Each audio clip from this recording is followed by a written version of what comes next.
દાખલા નંબર 12, કોઈ પણ વર્ષના ઓગસ્ટ માસમાં 5 મંગળવાર હોવાની સંભાવના. હવે આપણે લખવાનું પહેલા શું, ઓગસ્ટ માસના કુલ દિવસો. તો યાદ રાખવાનું ઓગસ્ટમાં કેટલા દિવસ આવે, ઓગસ્ટમાં 31 દિવસ આવે. હવે ઓગસ્ટ છે એમાં ઓગસ્ટના 31 દિવસ આવે, પણ અઠવાડિયા કેટલા આવે, તો ઓગસ્ટ માસમાં દરેક માસમાં 4 અઠવાડિયા જ આવે. ઓગસ્ટ માસમાં 4 અઠવાડિયા આવે. ઓકે, 4 એટલે 7 ચોગ 28 દિવસ થઈ ગયા.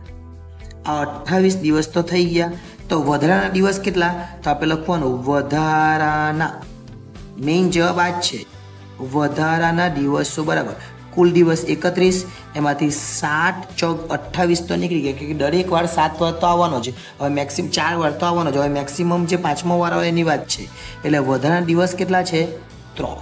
એનો જવાબ આવે 3/7. ખબર જ પડી જાય, ડાયરેક્ટ જ આમાંથી જ તમને ખબર પડી જાય. હવે યુ એટલે શું, તો યુ એટલે 3 જોડકામાં વાળ લખવાનો.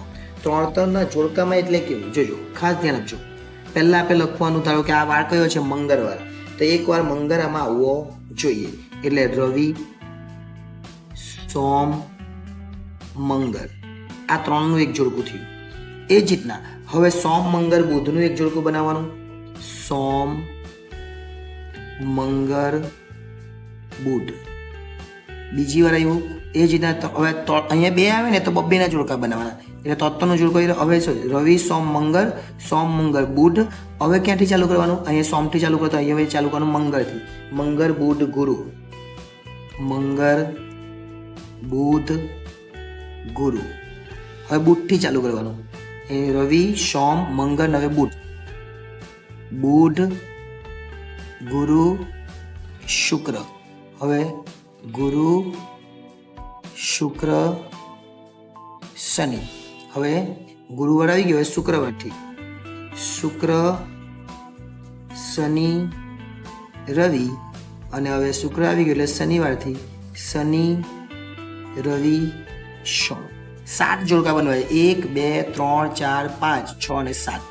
એટલે n બરાબર કેટલા આવે, 7. n બરાબર તો હંમેશા 7 જ આવવાનું છે, પણ 7 જોડકા બનાવીને બતાવી દેવાના, એટલે આપણને ભૂલ નહીં થાય. હવે આ 7 જોડકામાં આપણને 3 વાર કીધેલું છે ને મંગળવાર છે. 3 વાર મંગળવાર જોવાનું. જો અહીં એક મંગળવાર છે, અહીં એક મંગળવાર છે, નહીં એક મંગળવાર, બીજી કોઈ જગ્યાએ મંગળવાર નહીં હોય. તો m બરાબર શું, તો m બરાબર આ 3 જોડકા લખવાના જે મંગળવાર છે એવા. રવિ, સોમ, મંગળ. પછી સોમ, મંગળ, બુધ. પછી મંગળ, બુધ અને ગુરુ. એટલે મંગળવારે આવે એવા 3 જોડકા, 1 2 ને 3.